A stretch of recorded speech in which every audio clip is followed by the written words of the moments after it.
제20장. 아브라함이 거기서 네게브 땅으로 옮겨가 가데스와 술 사이 그랄에 거류하며 그의 아내 사라를 자기 누이라 하였으므로 그랄 왕 아비멜렉이 사람을 보내어 사라를 데려갔더니 그 밤에 하나님이 아비멜렉에게 현몽하시고 그에게 이르시되 네가 데려간 이 여인으로 말미암아 내가 죽으리니 그는 남편이 있는 여자이니라. 아비멜렉이 그 여인을 가까이 하지 아니하였으므로 그가 대답하되 주여, 주께서 의로운 백성도 멸하시나이까? 그가 나에게 이는 내 누이라고 하지 아니하였나이까? 그 여인도 그는 내 오라비라 하였사오니 나는 온전한 마음과 깨끗한 손으로 이렇게 하였나이다. 하나님이 꿈에 또 그에게 이르시되 네가 온전한 마음으로 이렇게 한 줄을 나도 알았으므로 너를 막아 내게 범죄하지 아니하게 하였나니 여인에게 가까이 하지 못하게 함이 이 때문이니라. 이제 그 사람의 아내를 돌려보내라. 그는 선지자라. 그가 너를 위하여 기도하리니 내가 살려니와 내가 돌려보내지 아니하면 너와 내게 속한 자가 다 반드시 죽을 줄 알지니라. 아비멜렉이 그날 아침에 일찍이 일어나 모든 종들을 불러 그 모든 일을 말하여 들려주니 그들이 심히 두려워하였더라. 아비멜렉이 아브라함을 불러서 그에게 이르되 내가 어찌하여 우리에게 이렇게 하느냐? 내가 무슨 죄를 내게 범하였기에 내가 나와 내 나라가 큰 죄에 빠질 뻔하게 하였느냐? 내가 합당하지 아니한 일을 내게 행하였도다. 아비멜렉이 또 아브라함에게 이르되 내가 무슨 뜻으로 이렇게 하였느냐? 이곳에서는 하나님을 두려워함이 없으니 내 아내로 말미암아 사람들이 나를 죽일까 생각하였으며 또 그는 정말로 나의 이복 누이로서 내 아내가 되었음이니라. 하나님이 나를 내 아버지의 집을 떠나 두루 다니게 하실 때 내가 아내에게 말하기를 이후로 우리의 가는 곳마다 그대는 나를 그대 오라비라 하라. 이것이 그대가 내게 베풀 은혜라 하였었노라. 아비멜렉이 양과 소와 종들을 이끌어 아브라함에게 주고 그의 아내 사라도 그에게 돌려보내고 아브라함에게 이르되 내 땅이 내 앞에 있으니 내가 보기에 좋은 대로 거주하라. 사라에게 이르되 내가 은 1000개를 내 오라비에게 주어서 그것으로 너와 함께한 여러 사람 앞에서 내 수치를 가리게 하였노니 내 일이 다 해결되었느니라. 아브라함이 하나님께 기도하매 하나님이 아비멜렉과 그의 아내와 여종을 치료하사 출산하게 하셨으니 여호와께서 이왕의 아브라함의 아내 사라의 일로 아비멜렉의 집의 모든 태를 닫으셨음이더라. 빛이 있으라. 오늘 하루도 말씀 앞에 나오신 우리 성도님들 말씀의 은혜 또 주님의 은혜가 오늘 또 우리 성도님들 삶을 빛나게 하시기를 주님의 이름으로 축복합니다. 오늘 우리가 함께 나눌 말씀 창세기 20장입니다. 창세기 20장을 읽다 보면 조금 약간 당황스러움이 좀 있어요. 마치 이제 갖다 붙이게 한 것처럼 아브라함이 이제 아내를 또 누이라고 속이는 사건이 이제 또 이 창세기 20장에 기록되어 있습니다. 어제 이제 우리가 롯의 인생을 이렇게 좀 정리를 하면서 아브라함은 날마다 하나님을 경험하고 성숙하고 그러고 있는데 롯은 또 경험에도 변화가 없고 자기 생각대로 살고 있고 그 삶의 결과가 어떠했는가를 우리가 이제 나누었는데 이제 오늘 말씀에서 본문에서 드러나는 아브라함에게 옛사람의 모습이 그대로 드러나는 거죠. 도대체 이 사람이 변화했나? 성숙했나? 하나님을 경험했나? 하나님의 씨에 대한 약속을 다시 확인한 사람이 맞나? 이런 생각이 들 정도로 오히려 애굽에 처음 내려갔던 아브람과 사라의 모습으로 갔던 것보다 오히려 더 미성숙한 그런 모습이 아닌가 이런 생각을 하게 만드는 본문이 이제 오늘 본문입니다. 그런데 또 그러다 보면 또 이런 마음이 들죠. 아, 사람이구나. 뭐 사람이어서 어떤 실수를 해도 다 합리화시키자 이게 아니라 사람은 성장해 가고 성숙해 가지만 사람에게 완벽은 없다. 사람에게 완전함은 없다. 그렇죠? 그럼에도 불구하고 하나님은 그 사람을 사랑하시고 지키시고 이끌어 가시는 분이구나. 다시 한번 또 하나님이 사람에 대한 이 하나님의 사랑을 다시 한번 또 깨닫게 되는 그런 장입니다. 또 이런 은혜가 우리 동일하게 있기를 바랍니다. 1절 아브라함이 거기서 네게부 땅으로 옮겨가 가데스와 술 사이 그랄에 거류하며. 그러니까 거기서라는 말은 이제 여태까지 아브라함이 살았던 헤브론 지역을 말합니다. 마물의 상수리 수풀에 거주하고 있었죠. 그러니까 헤브론을 떠나 옮긴 것이 네게부 땅 조금 더 이제 아래쪽이에요. 가데스와 술 사이 그랄로 옮겼다.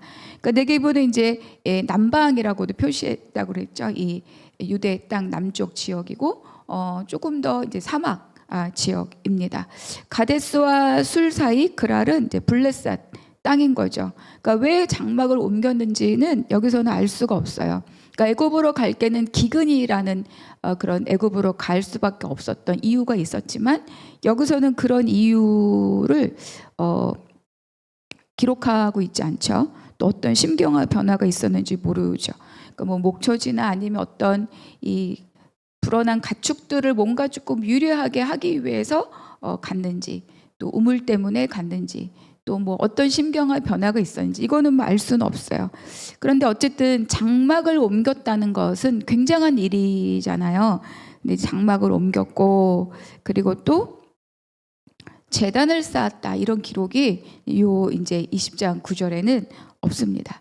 자, 2절 그의 아내 사라를 자기 누이라 하였으므로 그랄 왕 아비멜렉이 사람을 보내어 사라를 데려갔더니 그러니까 여기 뭐 아름다웠다 이런 표현도 없죠. 그냥 내 누이라 속였고 아비멜렉이 사라를 데려갔다.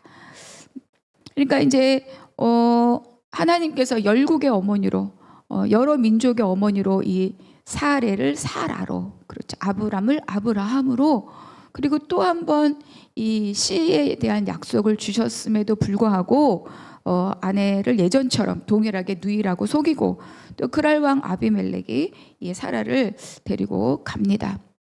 그러니까 왕의 아내로 뭐 후궁으로 데리고 간 거겠죠.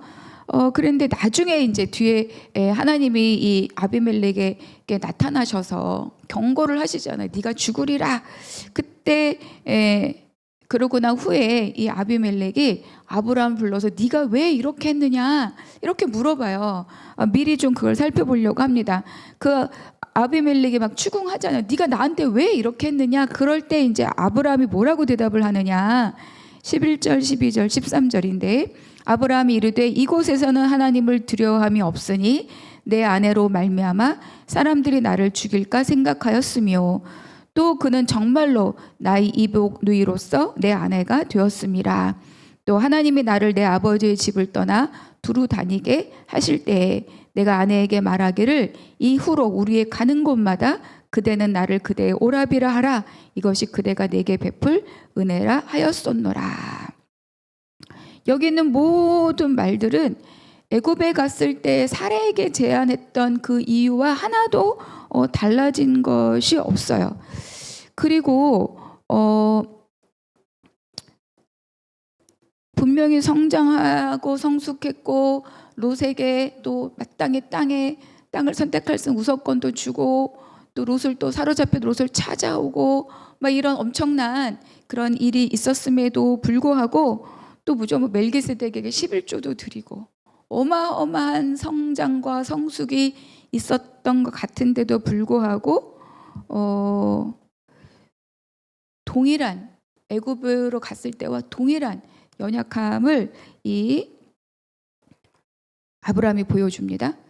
근데 여기서 한번 볼게요. 첫 번째, 이곳에서는 하나님을 두려워함이 없으니. 그러니까 지금까지 아브라함이 살면서 12장부터 여기까지 20장 요 지점까지 오기까지 아브라함이 얼마나 많은 것으로 하나님을 경험했습니까? 하나님의 선지자로 또 언약으로 또 약속으로 그렇게 하나님께 많은 것들을 받았지만 이렇게 오는 거죠. 여기서 이제 아브라함의 한 말을 보면 이곳에서는 하나님을 두려워함이 없으니 이렇게 말합니다. 그런데 이제 우리가 이어지는 이 말씀을 보면 아비멜렉과 그 신하들의 반응을 보면 이들이 하나님의 백성으로는 아니지만 무언가 이 신에 대한 아브라함이 이 무언가 이들의 태도가 무례하고 무자비한 사람이 아니라는 걸 알 수 있어요. 그러니까 이것도 아브라함이 본인의 생각이 앞섰던 자기만의 성급한 판단이었다. 이렇게 또 알 수 있죠. 두 번째, 나를 죽일까 생각하였으며, 그러니까 첫 번째 하나님을 두려워함이 없다. 그러니 나를 죽일 것이다. 그러니까 첫 번째 이 부정적인 생각이 계속 생각을 이제 확장시키는 거죠. 셋째, 그는 정말 나의 리복 누이로서 맞는 말이지만 사실은 거짓말 아닙니까? 예전엔 그랬지만 지금은 안 해잖아요.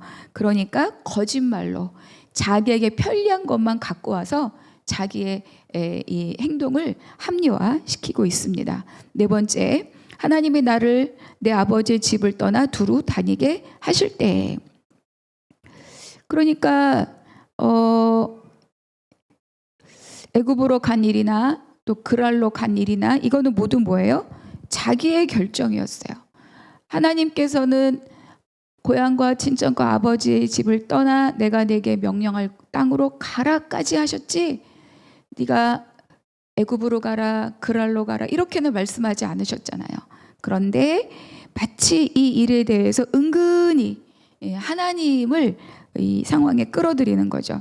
마치 아담이 하나님께서 내게 주신 이 여자라고 마치 하나님이 무언가 잘못하게 한 것처럼 핑계를 대는 것과 같은 모습이 이 아브라함에게도 보이는 거죠. 그러니까 오늘 본문에 오기까지 우리는 뭘 발견할 수 있느냐? 사람의 실수나 범죄의 형태들을 보면 아브라함으로부터 오는 이 죄의 어떤 습관들, 태도들, 이것들이 이 유형들이 반복되고 있다는 것을 우리가 여기서 발견할 수 있어요. 가인이 성을 쌓아서 자기를 지키려고 하는 것이나, 시날 땅에 도착한 사람들이 탑을 쌓아서 하늘에까지 닿게 하고 멸망하지 말자라고 하는 것이나, 그렇죠? 또 노아의 술 취함으로 수치를 당하는 것과 롯이 술 취함으로 딸들과 근친상간을 하는 모습, 이런 것들. 그러니까 근본적으로 하나님을 전폭적으로 의지하지 않는 그런 사람 이 마음의 태도는 다 뭐예요?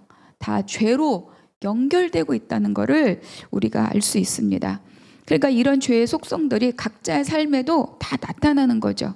그러니까 이런 것들이 사람의 어떤 연약한 지점들을 이제 공격하게 되어 있습니다. 그러니까 사람들은 대부분 다 자기의 연약함에 걸려서 넘어지게 돼 있어요.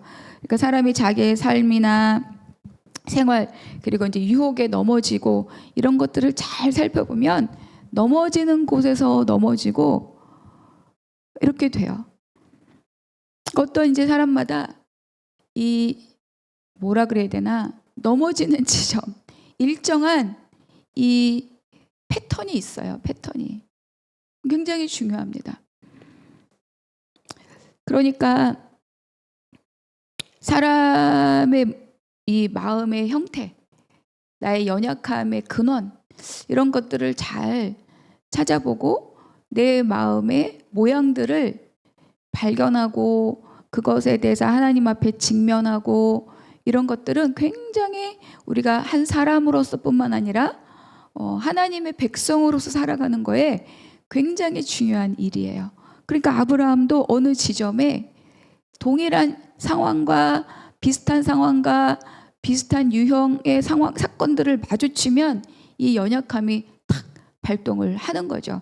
그러니까 사람이 자기 마음의 모양이 어떻게 생겼는지를 깨달아가고 배우고 하나님 앞에 직면하는 것은 굉장히 유익한 일입니다.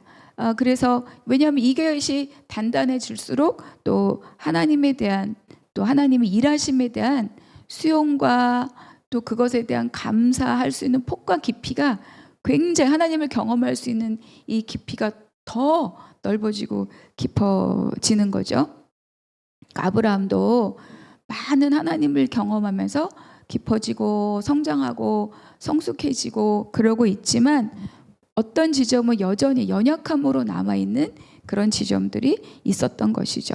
그러니까 어른이 되고 몸이 큰다고 해서 마음이 비례해서 성장하는 것은 아닙니다. 그러니까 내가 넘어짐을 통해서 동일하게 실수함을 통해서 동일하게 반복하고 동일한 형태의 어떤 죄의 상황에 노출됨을 통하여서 나는 왜 이러지? 이게 아니라 이 지점이 왜 이럴까를 눈여겨보고 거기를 집중해서 살피고 직면하고 또 그 지점을 위해서 기도하고 이런 게 우리에게 필요합니다. 그러니까 자기 마음을 돌봐. 나는 원래 이래 라고 할 일이 아니다.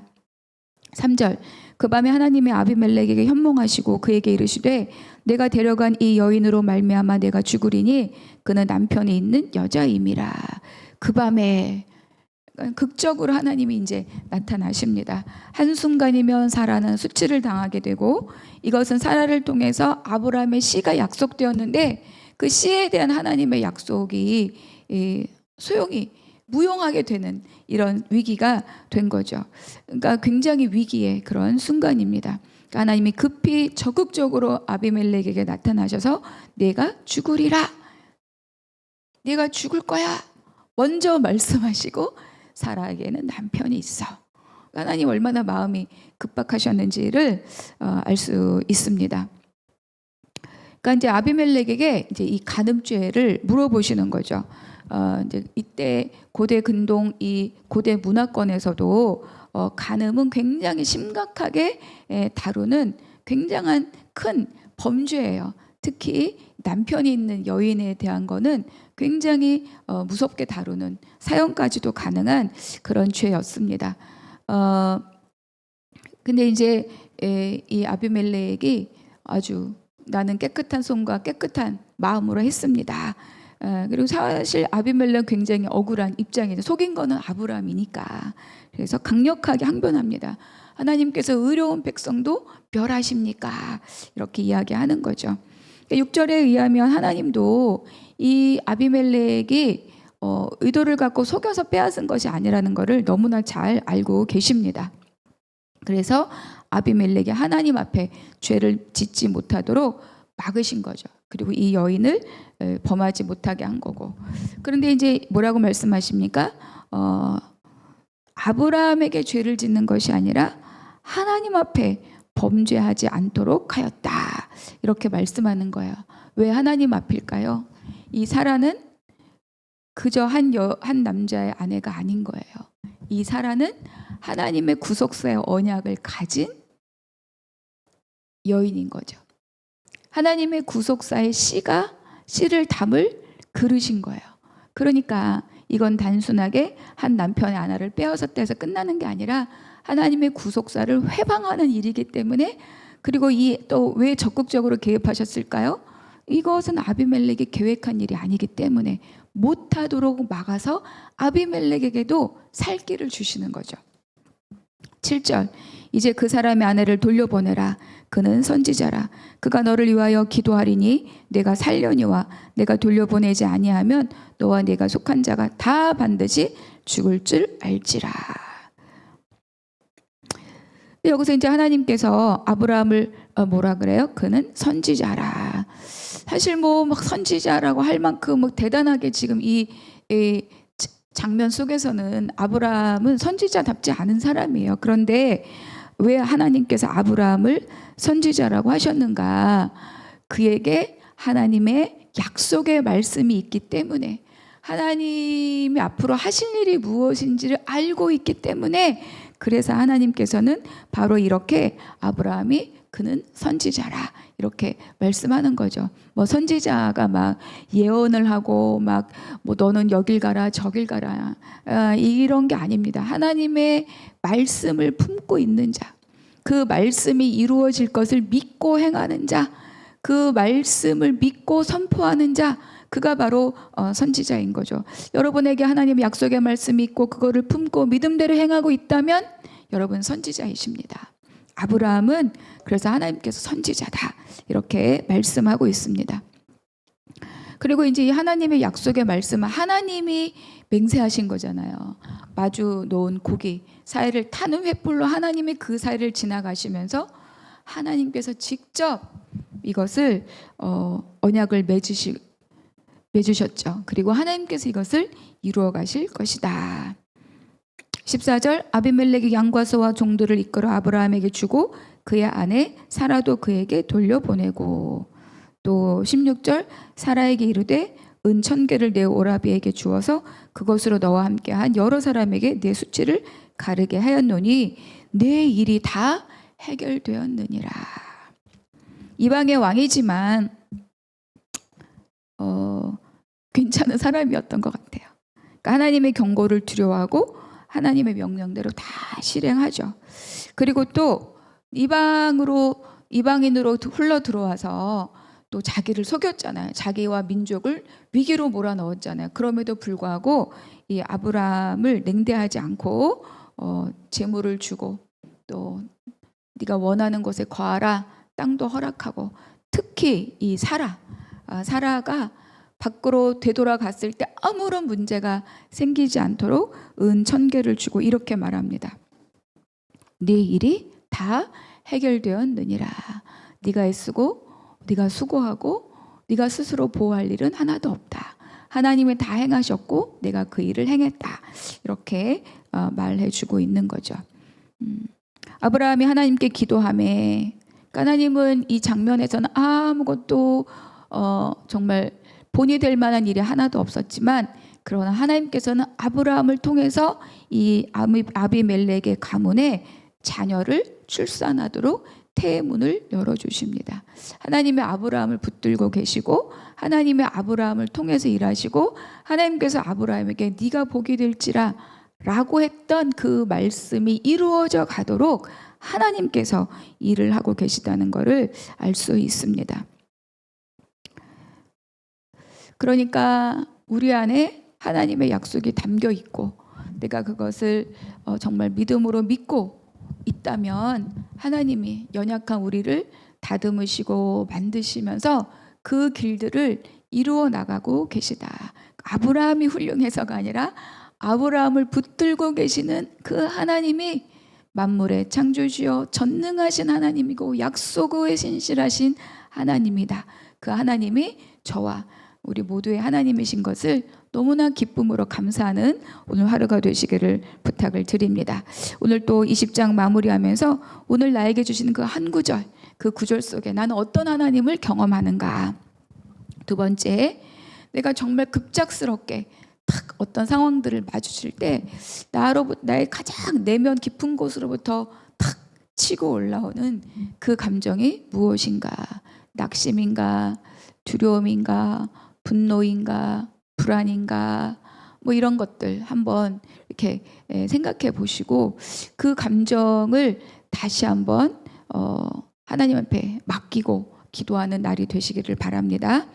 또 세 번째는 아브라함이 연약함에도 불구하고 하나님은 아브라함을 직접 다 개입하시고 돌보시죠. 아브라함을 향한 하나님의 이 일하심이 나에게 어떤 또 소망과 은혜를 주시는가, 이렇게 또 묵상하시면서 오늘 하루를 강건하게 사시기를 부탁을 드립니다. 기도하겠습니다. 우리를 돌보시고 우리를 이끄시고 우리를 지키시는 하나님, 주님의 은혜에 감사를 드립니다. 오늘 말씀 안에서 하나님께서 아버지 여전히 연약함이 있는 아브라함을 끝끝내 하나님의 손으로 지키고 계시니 하나님, 그 하나님이 나의 하나님이신 것에 감사를 드립니다. 나의 연약함을 아버지께서 아시옵니다. 나의 연약함을 또한 나도 알고 있습니다. 하나님, 그 연약함을 주께 올려드리고 아버지의 은혜를 구할 때 하나님 함께하여 주시옵소서. 나의 연약함이 부끄러운 것이 아니라 그 연약함을 아버지 앞에 올릴 때 주님의 온전하심으로 하나님 세워주실 줄로 믿습니다.